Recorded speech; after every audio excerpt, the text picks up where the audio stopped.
روسیه انتقال 9 فروند از هلیکوپترهای پیشرفته را به افغانستان آغاز کرد.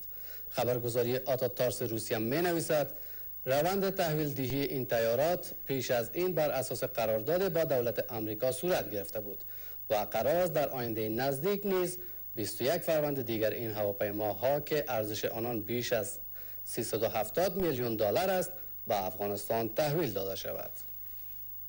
خبرگزاری رسمی آتاتارس روسیه نوشته است مقامات روسی مرحله تسلیم دهی این هلیکوپترها را به قوای امنیتی افغان آغاز کرده و 9 فروند آن به افغانستان سپرده شده و همچنان متخصصین مسلکی روسی در پیرامون این هلیکوپترها به افغانستان رفتند. شرکت تولید کننده این هلیکوپترها در قازان ساخت 12 هلیکوپتر دیگر را نیز به افغانستان ادامه می‌دهد. نمایندگان شبکه صنعت دفاعی روسیه که مسئول برآورده ساختن قرارداد برای رساندن هلیکوپترها به افغانستان می باشند میگویند هلیکوپترهای دیگری در سال نو خورشیدی به افغانستان خواهد رسید. پول این هلیکوپترها را که بیش از 375 میلیون دلار می شود ایالات متحده آمریکا می پردازد و قرارداد آن در 26 ماه می سال 2011 بین شبکه صادراتی نظامی روسیه و فرماندهی قوای زمینی آمریکا به شمول رساندن پرزجات و سایر تجهیزات به امضا رسید و از این هلیکوپترها می توانند برای اکمال و حمایت لوجستیکی نیروهای امنیتی کشور نیز استفاده کنند. این هلیکوپترهای اصلاح شده